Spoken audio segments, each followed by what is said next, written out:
Sahabat Sang Pengajar, tutorial kali ini akan melanjutkan pembahasan mengenai bagaimana cara kita melakukan pengajuan angka kredit melalui e-kinerja BKN. Pada tutorial sebelumnya kita sudah berhasil melakukan pengajuan ya untuk penilaian angka kredit atau PAK, yaitu untuk menambahkan PAK 2022 atau yang sering disebut dengan PAK terintegrasi. Bagi sahabat yang belum melakukan pengajuan PAK 2022 di e-kinerja BKN, silahkan ikuti tutorial sebelumnya yang sudah dirilis begitu untuk memudahkan bisa mengakses melalui link yang ada di deskripsi video ini. Sedikit kita review tutorial sebelumnya bahwa di e-kinerja BKN ini saat ini sudah ada menu untuk melakukan pengajuan angka kredit begitu ya, seperti yang ditunjukkan pada layar di sini di sebelah kiri. Kalau kita perhatikan di sebelah kiri ini ada berbagai menu. Salah satu menu yang ditunjukkan yaitu adalah menu untuk angka kredit. Melalui menu inilah kita bisa melakukan pengajuan angka kredit yang bisa diusulkan di sini. Kalau kita lihat ke tombol yang ada di sebelah atas di sini, maka di sini bisa kita lihat ada dua tombol. Yang pertama adalah tambah PAK 2022 dan yang kedua nanti ada tombol tambah ya. Tombol tambah ini nanti digunakan untuk 2023, 2024 dan seterusnya. Jadi sebelum menggunakan tombol yang kedua, pastikan sudah melakukan pengajuan untuk 2022 ya, PAK 2022 atau PAK terintegrasi yang diambil dari disepakati ataupun simpakin ya. Jadi kalau 4B ke atas itu digunakan silakan digunakan yang dari simpakin, tapi kalau 4A ke bawah silakan gunakan yang dari disepakati ya. Hasil pengajuan 2022 nanti akan tampak seperti pada layar seperti ini. Ini adalah tanda bahwa kita sudah berhasil melakukan pengajuan penilaian angka kredit. Di sini sudah ada keterangan persetujuan dan juga ada keterangan berhasil sinkronisasi ke si ASN ya. Jadi hasil pengajuan di e-kinerja BKN ini sudah sinkron dengan My ASN. Bagi yang belum melakukan sinkronisasi, silakan nanti gunakan tombol sinkron AK si ASN yang ada di pojok kanan atas ya. Di sini ada tombol sinkron AK si ASN untuk melakukan sinkronisasi dengan My ASN. Jadi apa yang kita ajukan di e-kinerja BKN ini nantinya akan tersinkron di My ASN ya, yang dulu kita kenal sebagai My SAPK BKN.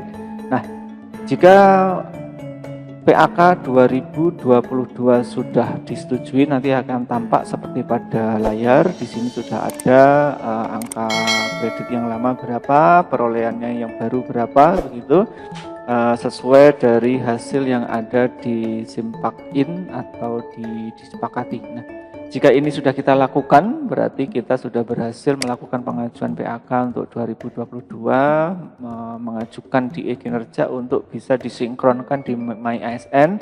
Langkah selanjutnya adalah kita mengajukan PAK untuk 2023. Jadi tutorial kali ini kita nanti akan fokus ke pengajuan PAK 2023 ya, setelah berhasil melakukan pengajuan PAK terintegrasi 2022.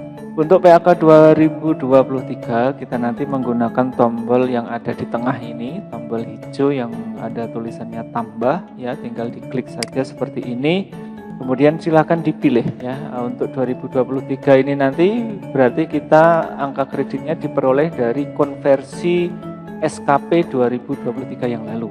Ya, jadi ke depan mulai 2023 yang lalu angka kredit itu akan dikonversi langsung dari capaian kinerja ya, dari SKP yang sudah kita susun. Kita tinggal memilih tahunnya seperti ini karena tadi 2022 sudah, berarti kita sekarang fokus ke memilih 2023 begitu. Kita klik saja. Jika sudah di sini silakan dipilih SKP yang mana yang ingin kita konversi. Jika Bapak Ibu sahabat semuanya tidak mengalami mutasi selama tahun 2023 kemarin, maka pasti di sini hanya akan muncul satu gitu ya. SKP-nya satu saja terhitung sejak Januari sampai 31 Desember gitu. Tapi kalau kebetulan ini saya menggunakan SKP yang mana saya mengalami mutasi di 2 sekolah begitu, sehingga ada TMT jabatan per 5 Juli yang punya saya gitu ya. Kalau punya sahabat bisa jadi kalau tidak ada mutasi berarti 1 Januari sampai 31 Desember 2023 ya. Silakan dipilih SKP yang ingin dikonversi. Jika sudah, silakan fokus ke periode di sini, silakan dipilih periode penilaiannya ya. Ini dipilih yang tahunan berarti ya, yang akhir periode final. Nah, jika sudah, silakan ke bawah sedikit. Di sini ada menu pengajuan angka kredit ya. Kalau sebelah kirinya adalah data pegawai, sebelah kanannya adalah pengajuan angka kredit. Kita klik saja. Nah, di sini sudah muncul hitung-hitungan ya, hitung-hitungan pengajuan angka kredit yang kita lakukan gitu ya.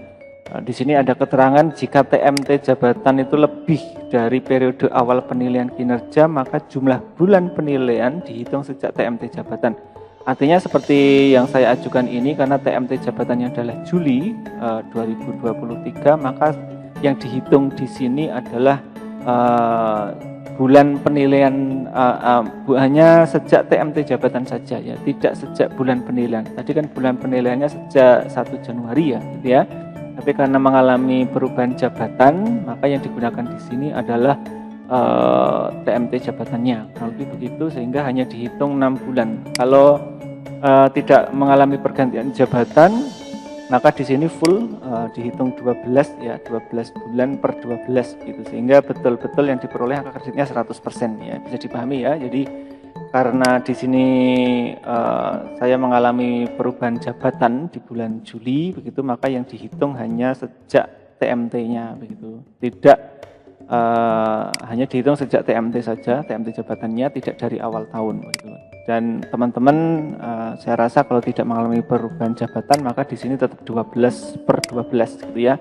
Artinya 100% dari nilai angka kredit sesuai pangkat golongannya. Karena ini 4B, maka nilai angka kreditnya harusnya 37,5, dan karena hanya 6 bulan yang diakui, maka di sini terhitung 18,750 gitu ya.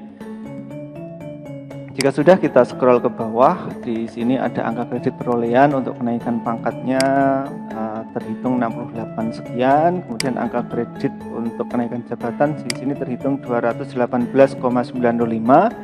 Ini diperoleh dari angka kredit yang 2022 tadi yang terintegrasi. Ini di angka 200,155 ditambah yang baru yang 18,750.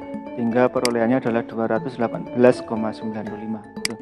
Kemudian kita scroll ke bawah, nanti kita diminta untuk memasukkan nomor SK penetapan angka kredit.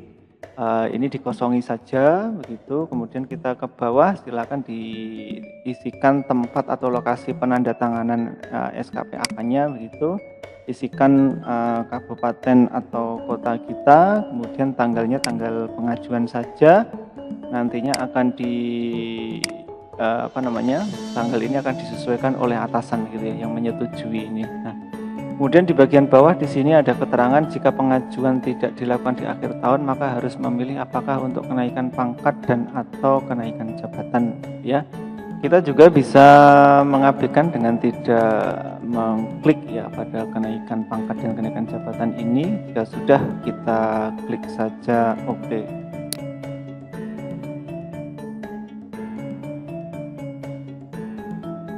Setelah kita berhasil membuat pengajuan PAK, maka akan muncul seperti tampak pada layar, seperti yang kita lihat ini ya. Ini sudah muncul baris kedua, yaitu pengajuan PAK 2023 begitu.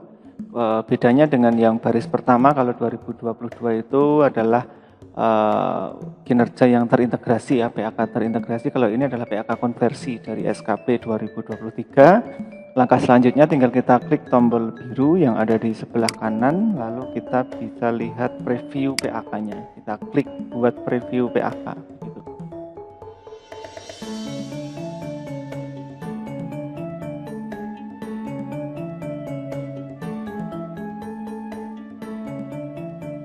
Di Di sini sudah ada keterangan bahwa preview PAK berhasil kita buat ya.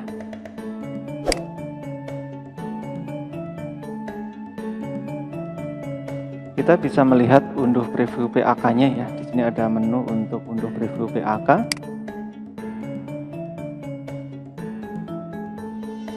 Dan ini hasil unduh preview PAK, bisa kita lihat, bisa kita scroll ke bawah nantinya. Langkah paling akhir jika kita sudah melakukan pengajuan dan membuat preview, maka kita ajukan PAK ini dengan klik panah yang ke bawah, kemudian silakan klik ajukan PAK.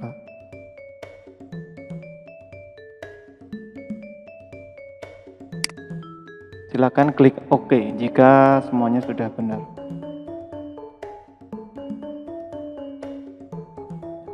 Setelah ini kita tinggal konfirmasi ke atasan pejabat penilai kinerja kita untuk kemudian dilakukan pengecekan dan persetujuan. Nantinya seperti baris pertama yang PAK 2022 kita akan bisa mendapatkan nilai angka kredit dan bisa kita sinkronkan ke si ASN sehingga bisa muncul di aplikasi My ASN. Demikian tutorial kali ini, semoga bermanfaat.